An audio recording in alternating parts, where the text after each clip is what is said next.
Yeah, good evening, friends. Good afternoon for those who have joined from Africa, and good morning for those who have joined from other parts of the country, other parts of the world. Uh, at the outset, I welcome you all for joining today.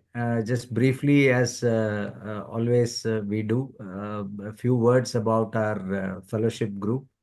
Our fellowship group, known as Rotary Fellowship of Wildlifers for Conservation, share a common interest, that is wildlife and its conservation, willing to work with the 120-year-old organization, Rotary, towards building a future in which people and nature thrive.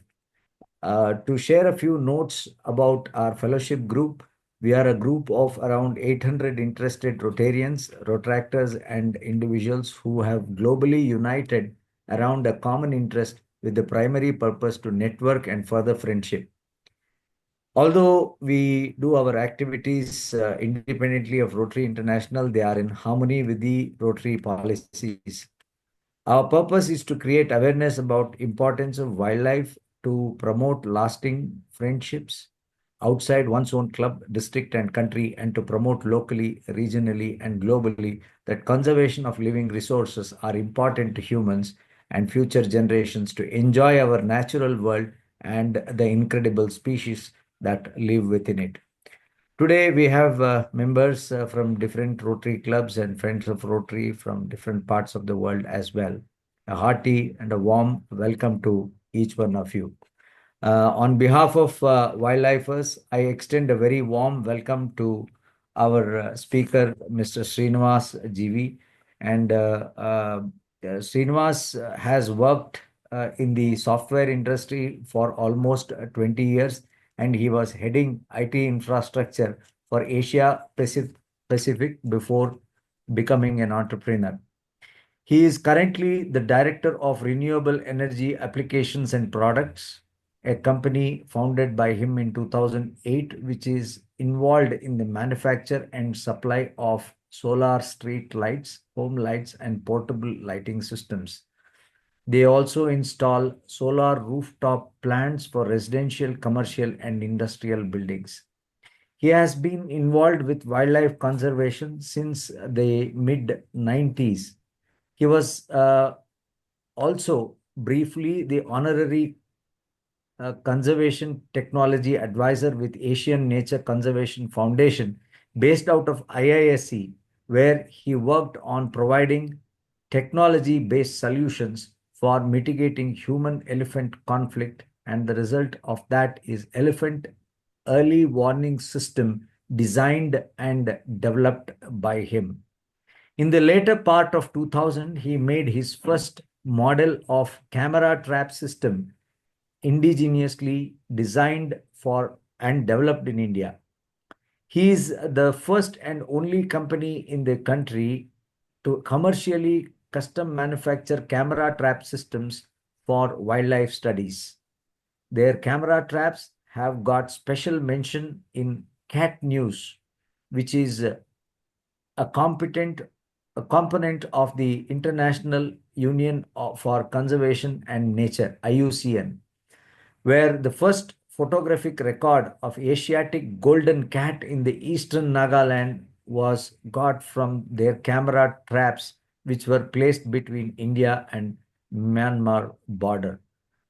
He was also instrumental in developing the initial model of camera traps used by the Forest Department of Karnataka and trained the first batch of ground staff on installation, deployment, and data gathering methods from a camera trap system. He is also the first person in the country to design, manufacture, and install solar powered lighting systems in anti poaching camps, along with walkie talkie and mobile phone charging systems. And his first such project started off with anti poaching camps in Nagarhole Tiger Reserve in 2008. Please welcome Mr. Srinivas. Yeah, Mr. Srinivas, please, you can take over from here. We will reserve last 20 minutes for questions and answers. Those who want to ask questions, they can put it in the chat box or raise their hand. We will read them over to him one by one at the end of his talk. Thank you. Over to you, Mr. Srinivas. Thank you. Thank you, Sanjay, and good evening to all the Rotary wildlifers, and very warm welcome to everybody for this presentation. So when Sanjay was discussing with me about what needs to be spoken, what the audience was, uh, and the topic being camera trapping, which I've been doing from a very long time. So I thought I'll just put together a short presentation to explain what camera trapping is and how it aids in wildlife conservation as a whole. So I'll just begin my presentation, and thank you, Sanjay, for the wonderful introduction that you gave. I'm just going to share the PPT that I have created. How do I, 1 second.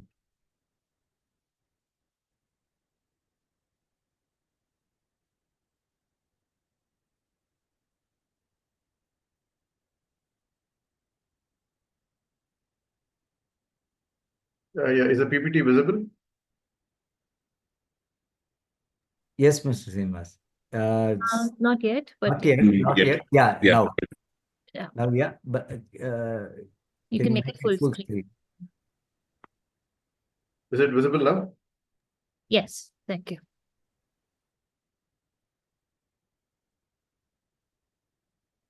Yeah. So, how many of you, or rather, since it cannot be an interactive session, I will just start off on this note about camera traps, what they're used for, and how they help people in wildlife conservation, whether it's a wildlife NGO working on conservation or whether it's the forest department itself that's working on conservation methods.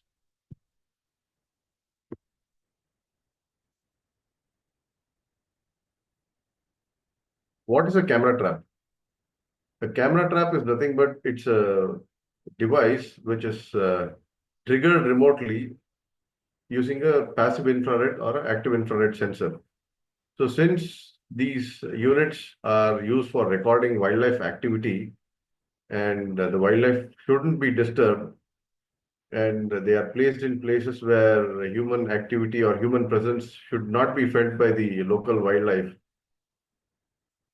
a sensor called as a PIR sensor, which is a passive infrared sensor, is used to trigger the camera, which is placed in any particular place. So the trigger can be either from a human or from a animal. It doesn't matter for the camera or for the sensor for that matter. This particular device is used primarily for capturing data about tigers. Basically, the forest department primarily uses it for capturing the skin pattern on the tigers and seeing whether there is any presence of other mammals also.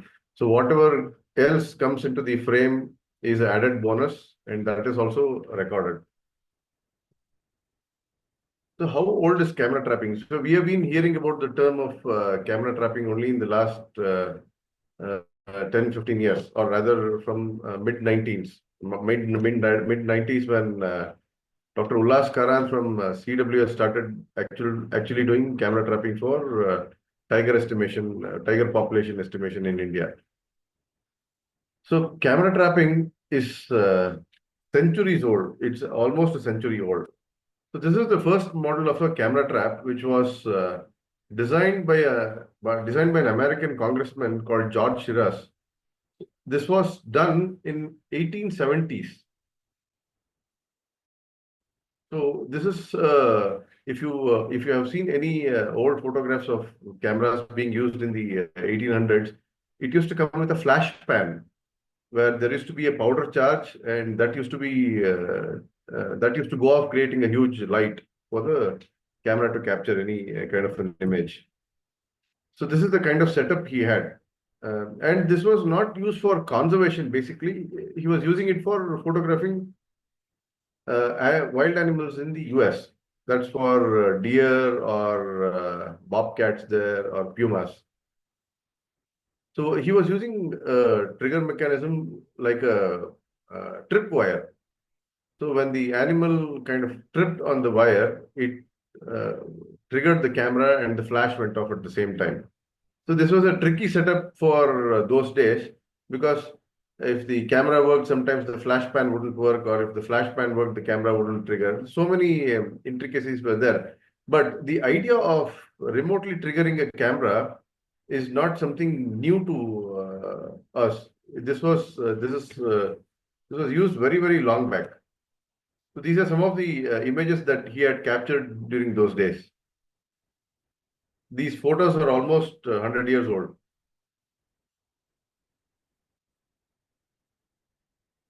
So the advent of camera trapping in India for conservation started in 1930s, 1920s and 1930s by a British forester. So we all know that in those days it was British India. So there was a British forester who was DFO level, Deputy Conservator of Forest level. His name was F.W. Champion, Frederick Walter Champion. So he started the first, and he was also a mentor and guide to our very famous Jim Corbett. And they were instrumental in setting up the first protected area, which later was called as Corbett National Park. So when Frederick Walter Champion was, the Deputy Conservator of Forest, he was very instrumental in trying to bring conservation to India, in the sense that bringing very strict rules about reducing licenses for weapons, and not allowing people to get any kind of compensation for animals that they kill, because there used to be awards and rewards for people who killed certain animals in those days. So he was one of the main people who said, let us stop giving compensation, or rather a prize or award money, so that it automatically cuts down on hunting activities. So this is the kind of photo he got. So what he did was he also started using. Of course, the camera had started evolving when he started doing camera trapping, but still it was black and white photos. Color photos were still not mainstream back then. So he started using tripwires, and he started placing his cameras and the tripwires in such a place where it could really trigger wonderful photos of the fauna or the target species that he was studying. So these are some of the photos that he has captured. These are all in 1920s, 1930s. So coming back to the recent past, when camera traps became mainstream for wildlife studies, there were primarily two. There was the first model of camera trap that was used had active infrared sensor. Like I said, there are two methods. One is a passive infrared sensor, and one is an active infrared sensor. So the first model of camera traps that were used came with active infrared. When I say active infrared, if you look at the screen here, you see a sender and you see a receiver. So a sender and a receiver is nothing but it is sending a beam of infrared light to the receiver. And if any animal cuts that beam or walks across the beam, it immediately triggers a photo from the camera that is placed aligned to these transmitters and receivers. So the advantage of using this technology was false triggers were avoided. So when I say false triggers, unwanted movement or unwanted, for example, in the later part of the camera trapping methodology, where we are using passive infrared sensors now, which is easy to carry, easy to install, easy to deploy.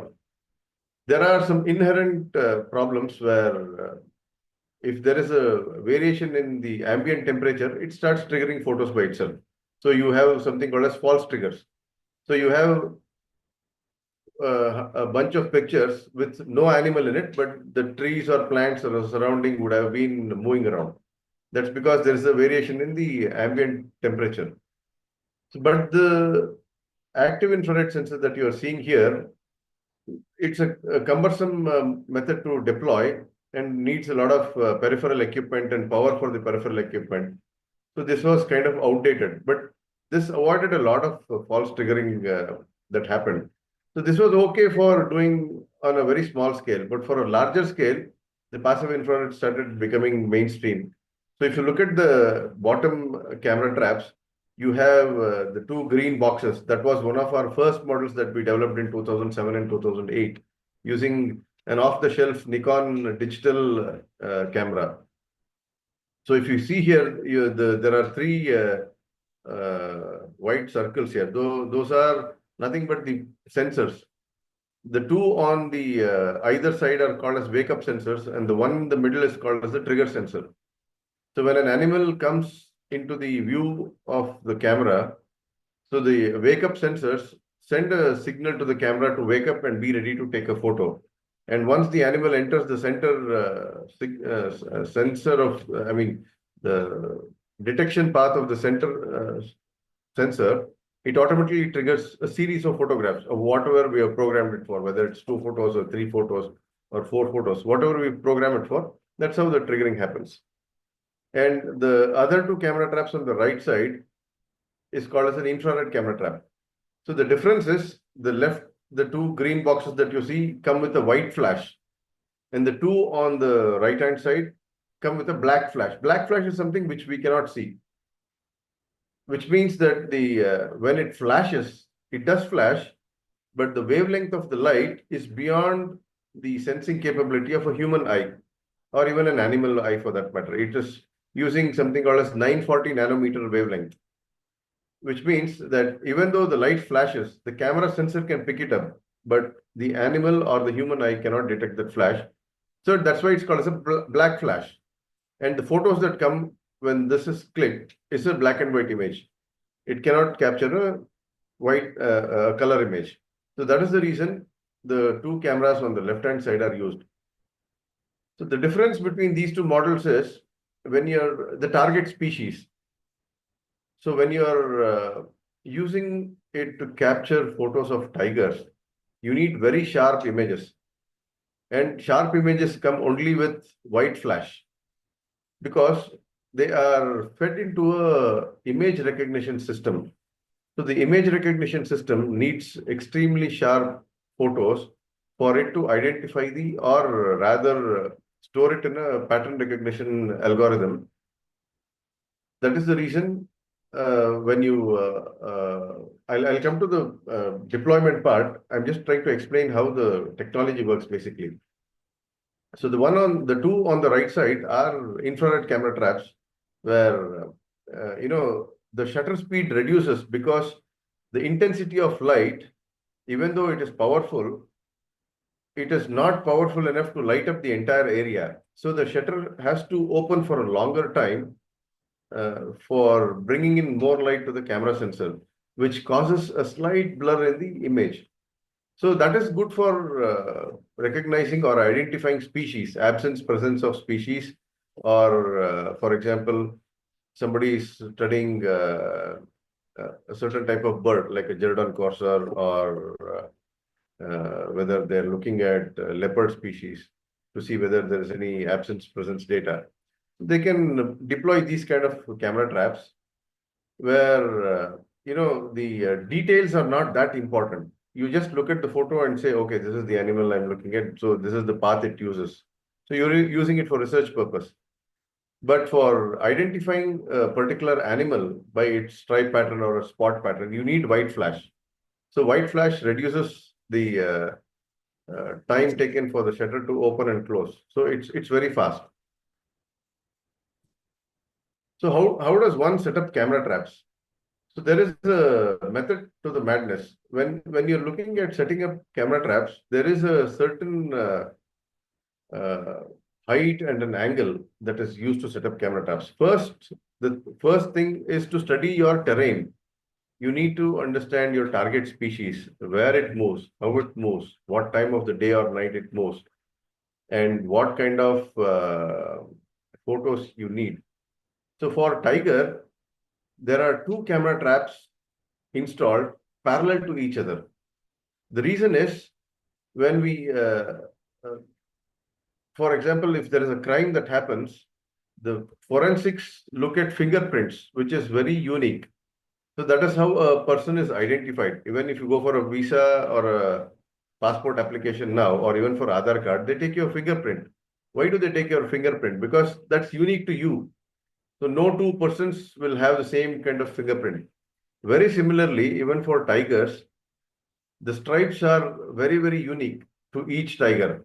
And moreover, they are unique to each flank of the tiger.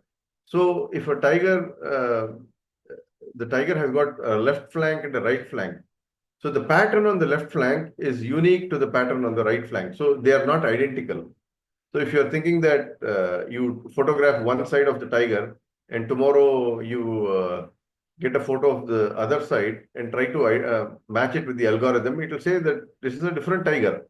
That is because the pattern on the tiger is very, very unique, whether it's on the forehead or whether it's on the flank or whether it's on the thighs and the tail end. That is the reason to identify any tiger, two camera traps are placed in parallel. So when the tiger walks between the camera traps, both the cameras trigger at the same time, creating a image. So you have two images. So when it is stored in the database, it is stored as tiger A1 and tiger A2. What happens is when you feed it into the database, it is stored as one tiger. So tomorrow, for example, there is a poaching incident that happens and the tiger skin is seized by the forest department, and they want to know where this tiger was. So you have been doing camera trapping in a lot of tiger reserves across the state. And for example, a tiger skin has been seized in Bandipur. You don't know whether the tiger was actually in Bandipur, whether it was in Nagarhole, whether it was in Bhadra. So what you do is you take that skin pattern, you feed it into the image recognition database. So that goes through the entire repository of images it has got and matches the skin pattern and comes out with a match saying that, okay, this is the tiger. What happens when you have only one flank and you get the photo of the other flank? It doesn't recognize. So that is the reason both the flanks photo is mandatory for tigers, or for that matter, even for leopards, because the rosettes on the leopards vary between from leopard to leopard and flank to flank also. But since nobody studies about leopard population, it is primarily targeted only at tigers for population estimation and also for the census, basically. So when the camera trap is placed, there is a certain angle a camera trap covers. So that is called as the field of view of the camera. So the field of view of the camera is different from the field of view of the motion sensor. So when I say motion sensor, it's the same PIR sensor I'm referring to. It's a passive infrared sensor. So if you look at the images below, you will see that the field of view of the camera is different. It will probably be around 80 degrees. But the field of view of a motion sensor will be around 110 degrees. The field of view of the sensor has to be at a slightly wider angle so that there is time for it to sense the movement of an animal and wake up the camera and be ready to take a photo when the animal comes into the frame. So how the PIR sensor works is, even though it's called as a motion sensor, it actually doesn't detect the motion. The PIR sensor is a passive infrared sensor. It detects changes in the temperature surrounding it or in front of it. So if you look at the right-hand side images, you see a gray wolf on the right-hand side in black and white. And on the top, you can see a heat signature.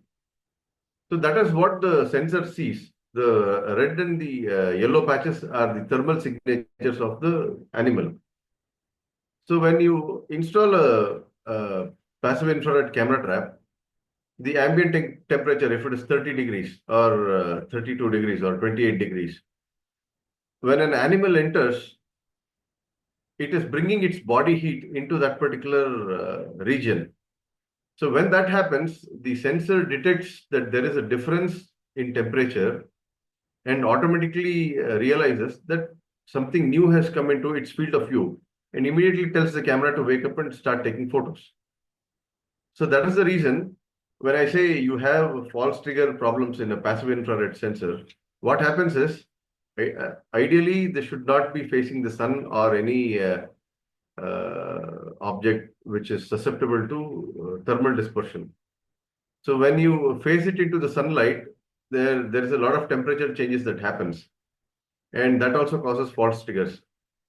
But when you are placing it in a place where it's quite open and the thermal temperature or the thermal effect is very less on the sensors, the false triggers are very low. And we have also developed sensors or the sensor control algorithm where we have tried to reduce the number of false triggers. So it tries to realign itself. For example, if you look at the square at the bottom, which says D, where you have the gray wolf coming in and going out of the frame.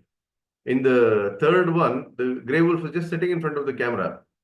So when it is sitting in front of the camera, what we do is the sensor understands that pattern has merged with the ambient temperature.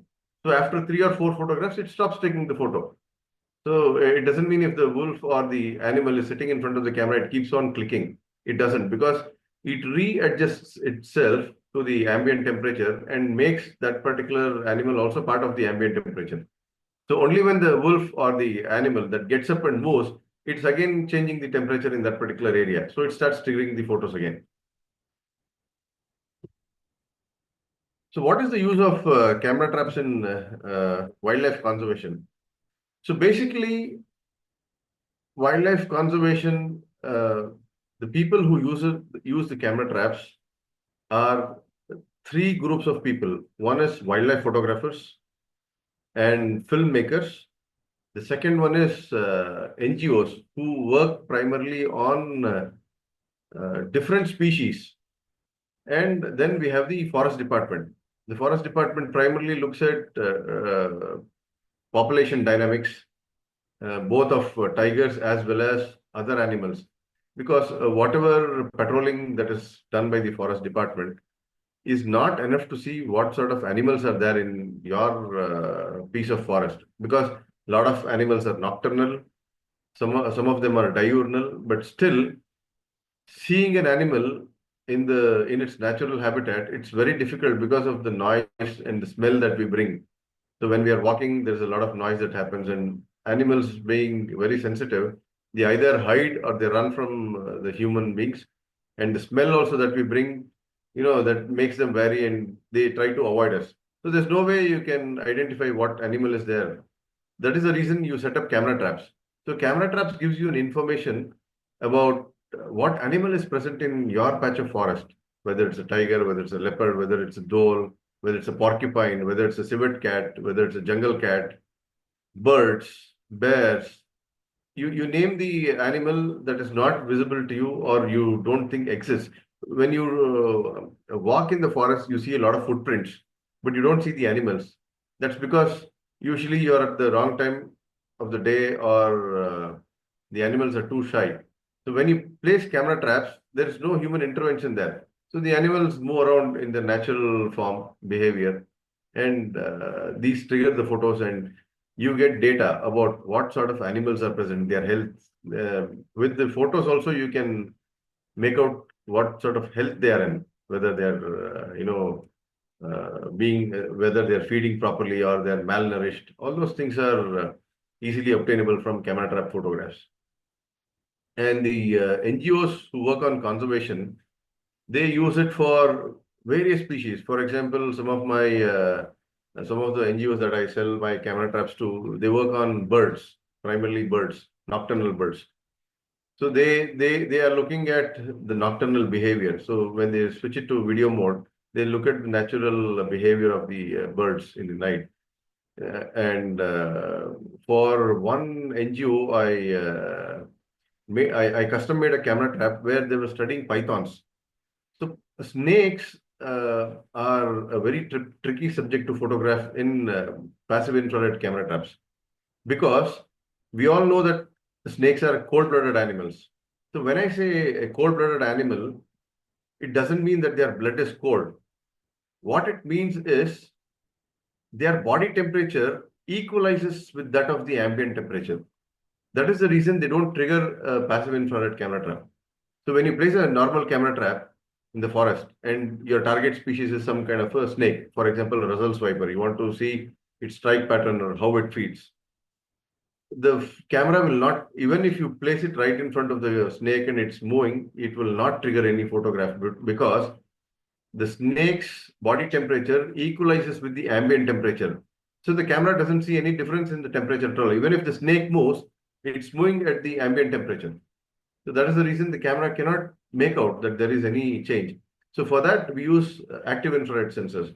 So there is an NGO which was working on pythons in central India. So I made a custom made camera trap for them where we pythons usually use burrows to come in and go out. And the entire area surrounding the burrow was enclosed with a green mesh where and there was only one small path that was left open for the snake to move in and move out of its area. And we placed the camera trap at a certain height and put in active infrared triggers at the bottom. So soon as the snake entered the area and came in between the beam of the transmitter and receiver, automatically the camera started triggering photos. So this was primarily for them to identify how many pythons are there, and pythons also have a very unique pattern on their head. It is something like the fingerprint or the stripe pattern on tigers. So for them to catalog different varieties or rather different pythons in that particular patch of forests, this is the method that they wanted to use, and we made a custom camera trap for them. And so those are the kind of studies that NGOs do. And we also make burrow cams where you put the camera inside burrows and see what's going on inside the burrow. We are made for some scientists in Australia who are studying wombats, which are marsupials that basically live in burrows. So we custom made a burrow cam for them. So that's also kind of a camera trap, but you trigger the photos using a wired cable sitting outside the burrow. You send the camera inside, and soon as you see it on the screen, you see the subject animal on your screen, you can start triggering photos, or you can do a continuous video recording as well. And the other we covered what NGOs and the wildlife filmmakers. So filmmakers also, you have seen a lot of these wildlife documentaries, which would not have been possible without camera traps. There again, human intervention does not let an animal be in its natural behavior. There are a lot of instances of even Nat Geo photographers, for example, they have to be there months together. The animals have to get habituated to their presence for them to feel okay, to feel that the photographer or the filmmaker is part of their environment, and for them to be in the natural behavior. That's where camera traps come into play. The camera traps are, designed as hides, or designed as a rock, or designed as a tree stump, and they are placed in potential areas where, the target species might come in focus, and it starts recording photos. So these are the three main type of uses for camera trap in conservation. I'll come to some of the photos that were captured with camera traps. So this is a mongoose right in front of the camera, very curious. So it's put its nose inside the lens or very close to the lens.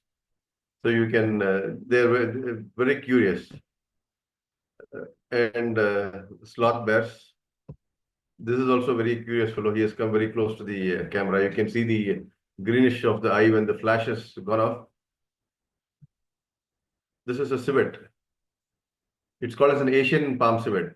So we did a carnivore survey in BRLs very long back. So we had placed there also. We studied the terrain and we saw where these nocturnal animals move, and we placed cameras at crucial points, and we got photos like this.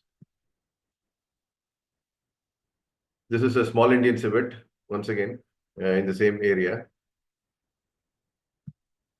So these are nocturnal animals which you don't see in the daytime. So unless you have special permissions or whether or you're doing some project in the forest, you don't get to see these animals at all. You see them only in books and some documentaries. So the only other way to see them is placing camera traps. For example, if you have a farm or a property adjoining a forest and you want to know what's there in the night or what moves around in the night, the best thing is put a camera trap, leave it there for a few days, and then go see the photographs, what it has captured. So you know what animals are there, what nocturnal animals are there that's using your land, or rather, whose land did you really buy? So this is a tiger. So this is called as a rusty spotted cat. So when we did a nocturnal carnivore survey, we wanted to see and understand what all kind of animals are there which move around in the night. So these are all wild cats. This is not a domestic cat. This is all in the national park. This is called as a rusty spotted cat. Of course, this is a very well-known predator, the dholes, the hare. So if you look at this photo, you will see that this is a path used by a lot of animals, whether it's a hare or a tiger or an elephant or a leopard or a porcupine. So you see the frame and see what happens in the next frame. In the same frame, you have a tiger. There's a mother, and then you see two cubs. So the mother is being followed by two cubs. So we know that we have a healthy family here in this particular area. So then we have our porcupine. Porcupine is once again a nocturnal animal. This was photographed in Dandeli when we were doing some training for the forest department staff, and we had installed the camera traps. So here again, the placement of camera traps is very crucial. You need to understand the demographics of the place, and you also need to understand where animal movement is and what is the best angle you can get a photo. So if you look at this photo, I've told you that for a tiger, you place cameras on opposite sides. So if you look on the right-hand side of the leopard, you see a green box there, right? So that is a camera trap that is placed on the opposite side, and the opposite camera has taken the photo. So if you look at a tiger's photo, you'll see the camera facing, or the leopard that is facing the camera, that is one photo, and the opposite camera would have taken another photo. So you have two photos of the same animal, and that's how you can identify it by looking at the stripes. So this was once again in Dandeli. So this we placed it at a cattle kill. So this kill took place inside the forest or perimeter of the forest area. The cattle had come for grazing. We have a lot of grazing that goes on in the buffer zone of the forests. So cattle was killed by the leopard, and we placed a camera trap to see whether it was a tiger or a leopard that came to get its meal. So we got some photographs of a leopard which came and was eating. So like I said, you can look at the health of an animal. So this was in one part of Nagarhole, where this tiger had got into a fight with another tiger. So what happens is these kind of fights will lead to older tiger getting kicked out of its territory, and that leads to it going into buffer zones where it tries to kill cattle, and it runs into human beings, and suddenly there is an attack on a person and it turns into a man-eater. So there are instances where these kind of wounds which don't heal lead to animals becoming man-eaters. This is one wound, and usually when they try to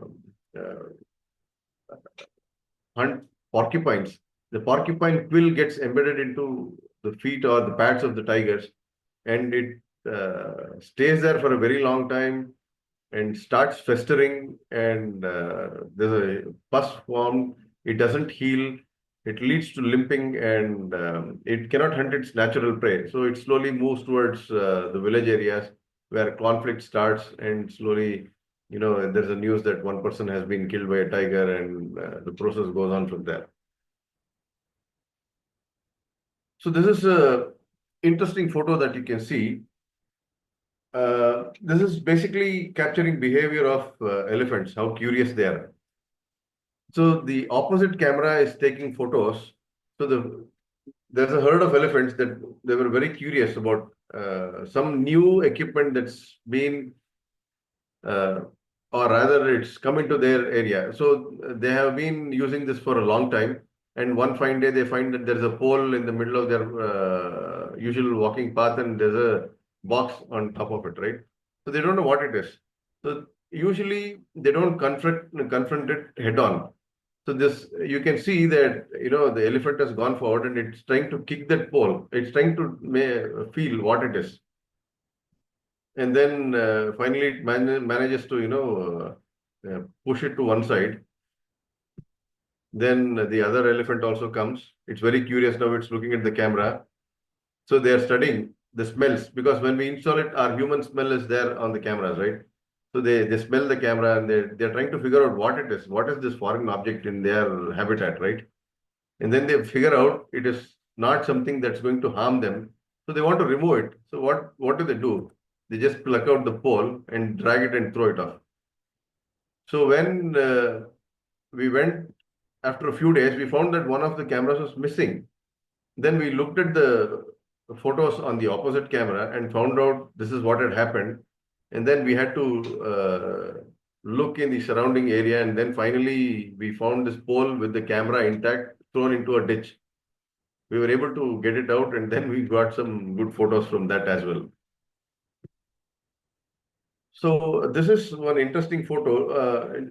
See, camera traps will be used, are used not only for conservation, but also, we keep reading in the papers that there is a tiger that has attacked the person, killed. So forest department has deployed camera traps. So why do they deploy camera traps? It is to understand what predator is moving around in what area, and whether it is one tiger or multiple tigers are using the same area, or whether it's a leopard or a tiger, what is there creating this kind of a conflict, right? So this camera trap, what we did was we installed it in a place where this is in the core area of the forest where we had installed it very long back. There was an incident where the forest department staff, one of the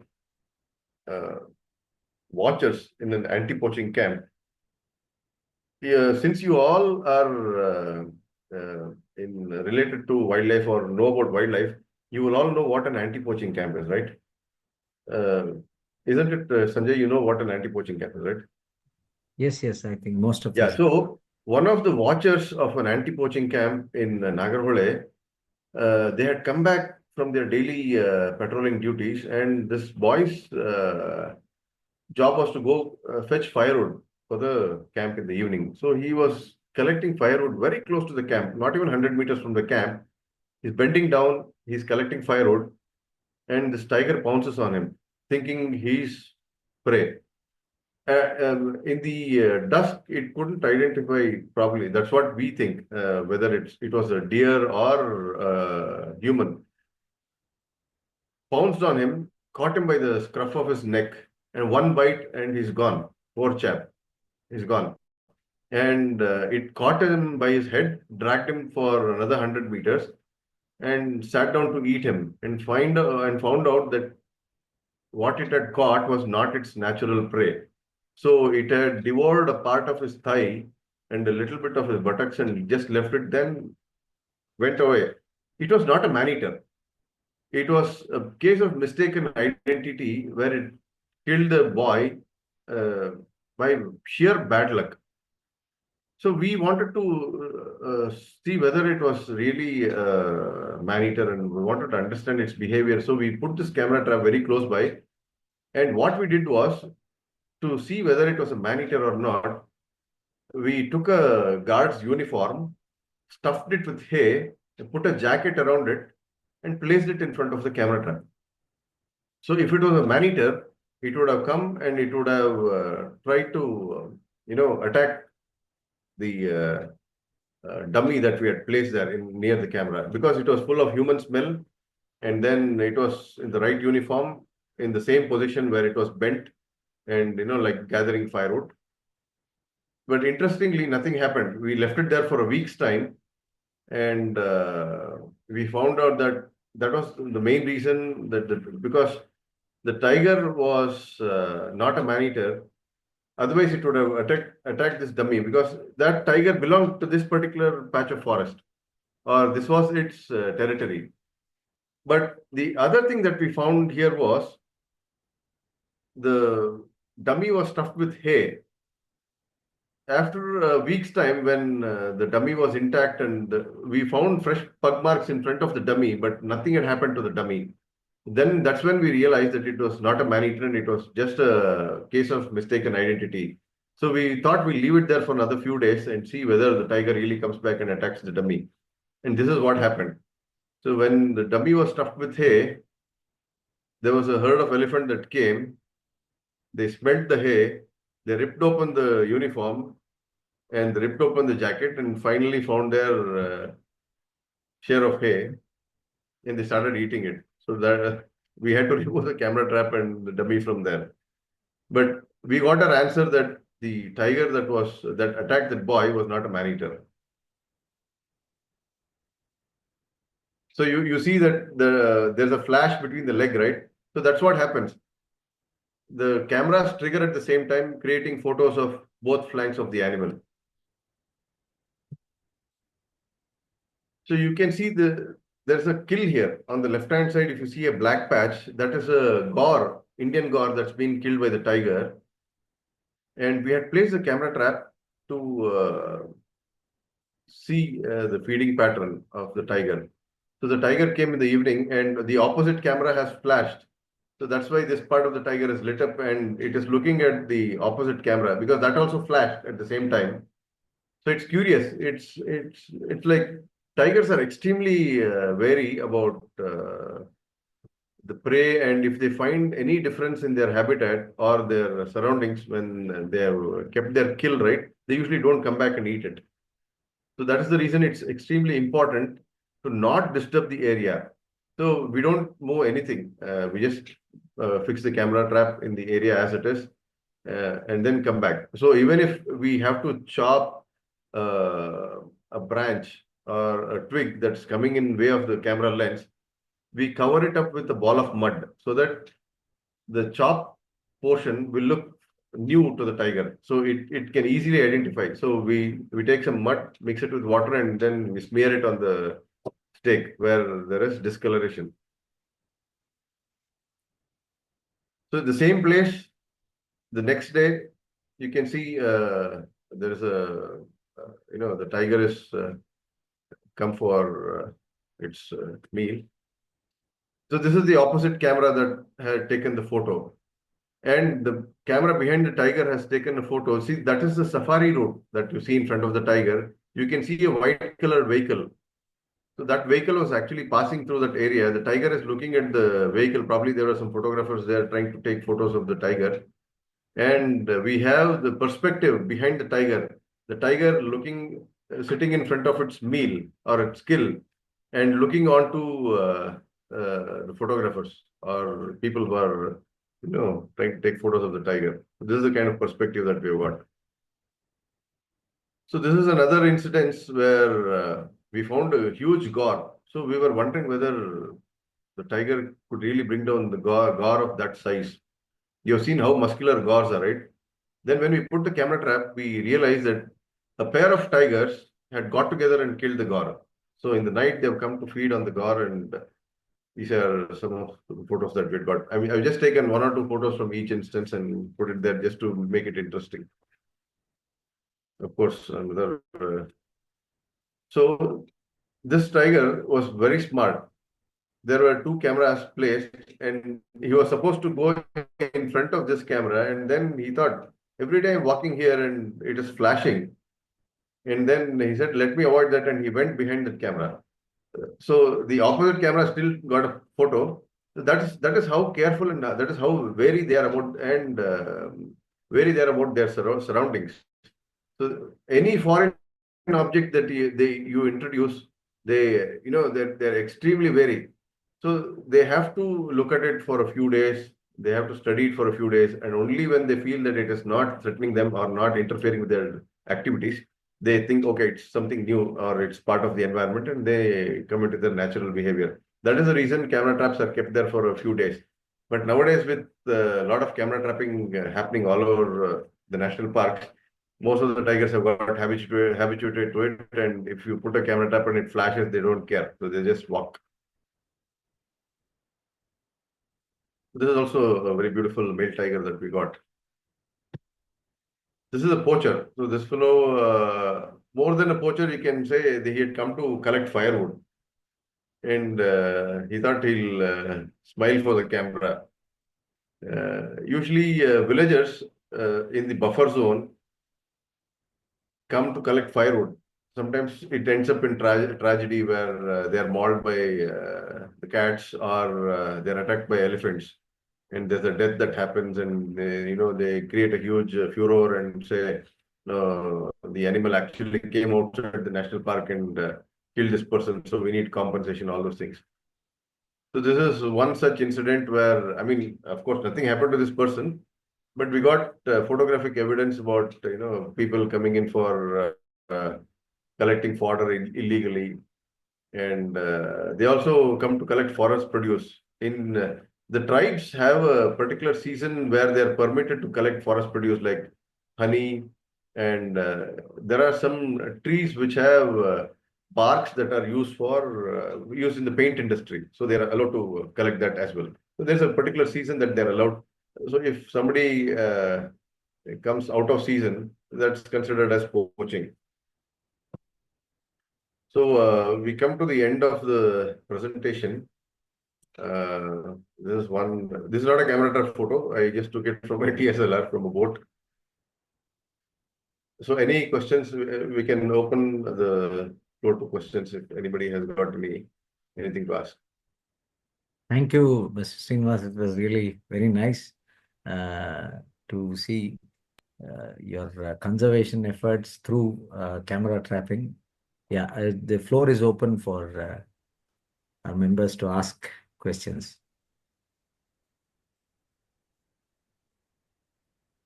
You can raise hands or you can send message in the chat box. Hi, Srinivas. This is Naveen Karepa. Yeah. Hello, Very sir. informative. Very informative. Thank you so much. So, what is the cost of this camera trap, and what is the distance of this camera? What is the distance it can capture? So the camera trap costs around 14 to 14,500. Okay. And it can capture, see the motion sensor, the camera is set at infinity. So it is, if it is daytime, it can capture as long as it sees. But in the night time, it is the flash throw that matters. So the flash throw defines the distance at which a camera captures in the night. So you can keep a distance of 15 feet easily. Because these are small cameras, not your DSLRs with flashes which go up to 30, 40 feet. These are small flashes which are made for a certain reason. So their good flash throw is around 15 feet. 15 feet, you get a very good picture. Okay. Thank you. Srinivas, this is Lieutenant Vikram. So thanks for this very informative session. One question more on is, I know there have been some instances of misuse by poachers, where they're tracking the, path and all that. Are there ways for someone to kind of detect cameras which have IR and things like that, so that any patrolling staff or anyone else could find them? Have you heard of any such instances? Yeah. In fact, we have had instances where our camera traps have been stolen from the core areas. Forget the buffer zones. In the core area where, except forest department staff, nobody else is allowed. In the core areas, the poachers have come and because they see the camera trap, however camouflaged it is, they see it whether it's infrared or white flash. They know that that is a camera trap. They sometimes we put a chain around the camera also. They chop it off, they break it, and either they break it on the spot and make sure they get to the SD card and remote. Previously, they just used to take the camera as a whole, the camera trap as a whole, and go away. But then they realized that there's a password and they cannot do anything with it once they get their hands to it, and it's just of no value even for the scrap dealer. Probably they'll get $100 for that. So what they do now is they break it where it is, or they try to damage the SD card. In Manas Tiger Reserve in the Northeast, we had instances where these kind of instances were very, very frequent because the local population hunts a lot there. And whatever camera traps were being placed were either stolen or damaged very badly. So that was when we thought of putting in another, or an added technology where once the camera takes a photo, a copy of that image is stored in a remote place. For example, you have a remote storage on a tree branch, probably the next tree or the same tree on a higher level. So that is powered by a small battery, and this via Bluetooth, it sends a copy of the picture which gets stored in the data, I mean, in the memory there. So that's what we had done. But then due to crunch in funds also, we had to stop, making that. That's But an yeah, amazing of course, solution. to answer your question, poachers do get to camera traps, they do damage it, and there is no way of stopping it because, the forest department patrols their particular area. Each camp has got 4 to 5 forest staff, and their duty is to patrol the earmarked area around their camp. So which can be anywhere between 15 to 23 kilometers every day. So they patrol it. But these incidents sometimes happens in the night where usually it's closer to the buffer zone. Very rarely we have found cameras being damaged or stolen from the core areas. Very rarely, but it happens predominantly in the buffer zone where the people have much easier access, which is closer to the elephant-proof trenches, and they have easy access and where they can run away. We have definitely had a lot of instances like that. Okay, thanks so much. That even the solution is very innovative. No, my question also was on the other side also. I had heard about some times when sophisticated poachers were using this to track what's going on in a park. And, So, have you found any, or are they easy to find if no, no, somebody no, is using no, it? no, no. That's not. See, poachers usually don't use camera traps at all. So there is one tribe called Hakipiki tribe, which is predominantly used for tracking the tigers or any wildlife for that matter. We have had instances where poachers from Madhya Pradesh came to Karnataka and hired these guys, took them there, and they tracked the animals for them for poaching. So that's how good these guys are. In fact, in BR Hills, in towards Kollegal, there was an instance where we found a snare. It's called a jaw trap. It was placed in a particular area where there was a big male tiger that was using it. There was a small water hole. It's not even a water hole. It's a rock face which had a depression in it, and water had collected in it. So tigers, as you know, like to cool off during the daytime. So this tiger used to come there and lie down in the water. So these guys had put up on the roadside near Kollegal. They had put up a roadside stall where they were selling all these stuffed toys and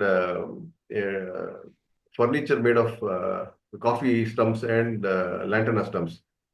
So during the daytime, the women folk used to man these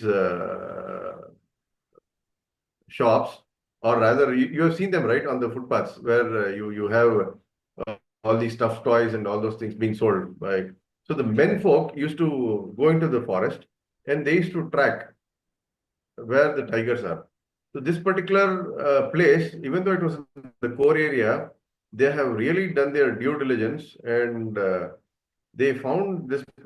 Unless there is an inside informant, it's very difficult for them to even find out places like this that exist.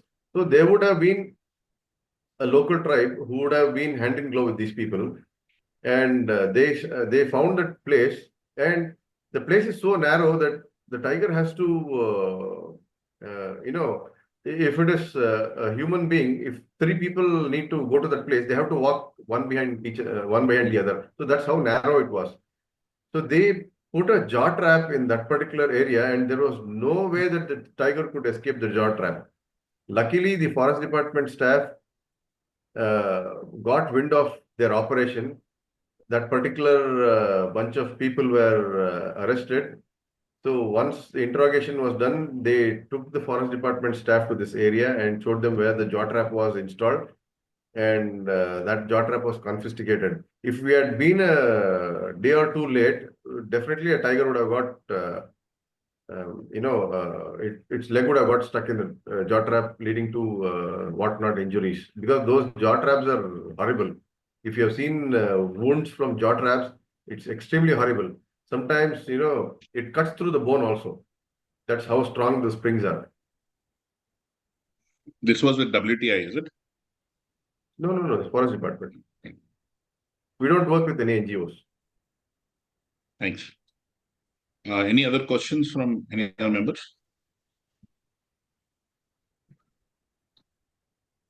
There is a question from one of the members. I'm getting them as direct messages. Maybe you can also ask yourself if you want. Samilan, do you want to ask, or I can ask? Same with Harsha also. One of you could ask, or I can ask your questions. Great. Let me go ahead. So there's one question from one of the members. Does placing camera traps on private properties require permission, and can the footage captured be used for making wildlife documentaries? Please go ahead and answer, sir. There are some recent things that happened in the Nilgiris film that I can probably add some details also, but please go ahead, Srinivas. Yeah, if your property is not near a national park, or it doesn't have any kind of a cat species, then you can install camera traps in your property. But if it is on the forest fringes, then you need the permission from the forest department. You can tell them that you're deploying camera traps to see what is there in your property. So they usually don't say no. The only concern for the forest department is the photos of the, for example, if your property has got a tiger, or it passes through, for example, you have an estate in Coorg, and there is a tiger which becomes a resident or is passing through, and you realize that there's a tiger and you put a camera trap.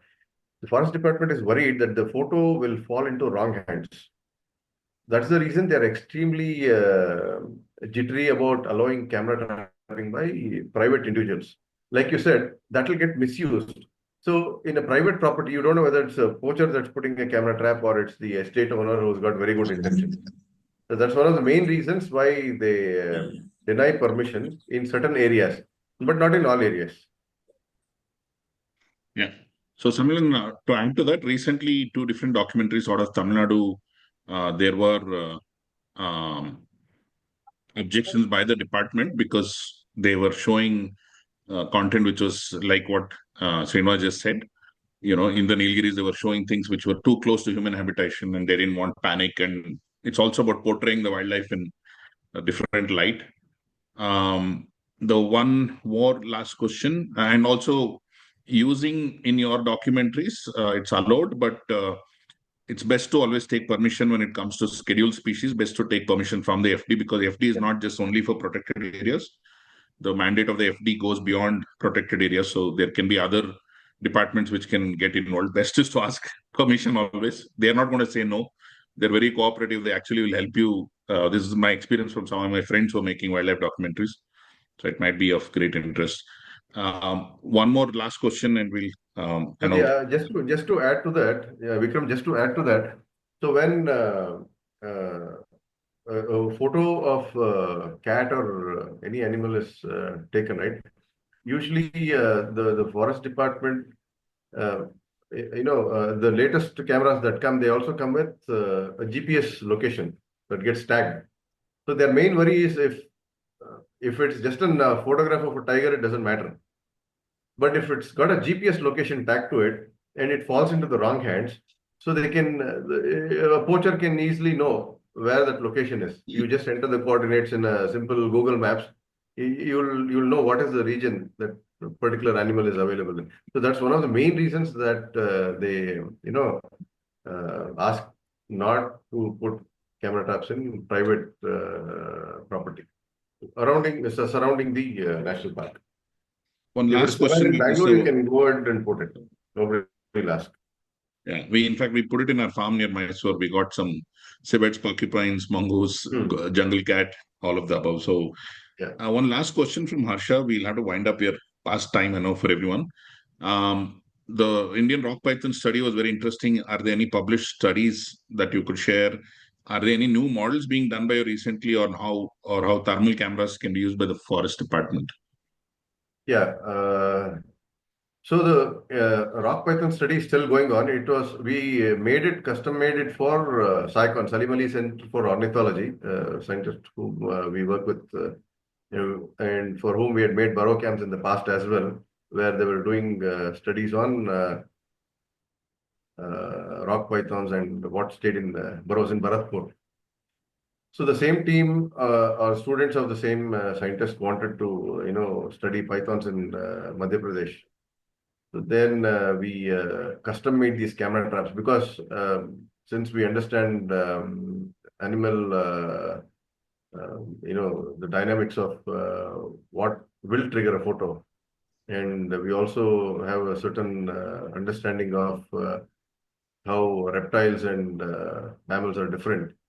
We were able to make this custom-made camera trap, and it is still undergoing deployment, and they're still studying it. Probably it's a one-year study. At the end of this year, they might come out with the publication. So once it comes out, I can probably share it. Is it Harsha from Vanodaya? Yes, I think. Yeah. Okay. So once it comes out, I can probably share the document. Thanks, Harsha. Thanks, Srinivas. Sanjay, I think we're good. Quick Yeah. wind up. Thank you, Mr. Srinivas. So we'll wind up. Anyone else want to ask anything? Just one last chance. Okay. All right. Thank you so much, Mr. Srinivas. You took us through the entire journey of how Camera Trap was started, and right from the year 1890, and how it was introduced in India at 1930, and thereafter you also took us through some interesting photographs. What does a safari jeep look like from tiger's perspective? That was also nice, and it was really very nice, very informative. Just I would like to add something here. I had attended one of the sessions, training sessions conducted by Honnematti, run by Sanjay Gubi, Dr. Sanjay Gubi, about, it's a basic course about how to set up a camera trap, and it was nice. It was a nice course. So I mean, people who are interested to do such courses, I mean, it'll really, it will give us a different perspective of conservation, is what I feel. And I'm sure, Srinivas, you will give us some gyan on how to set it up on field someday. If our members are interested, I'll check with them. we can probably do an on-field experiment also. We have had some guests today from Zambia, Kenya, Hawaii, and Madagascar also attending this session. Fantastic. It's a So, global team. yeah. And also, of course, from different parts of India and Karnataka as well.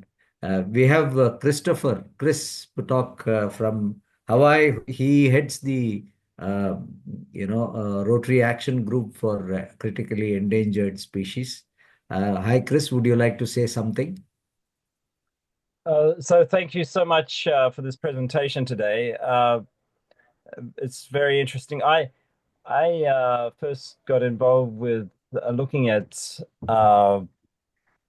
camera trapping with a book. I think it was called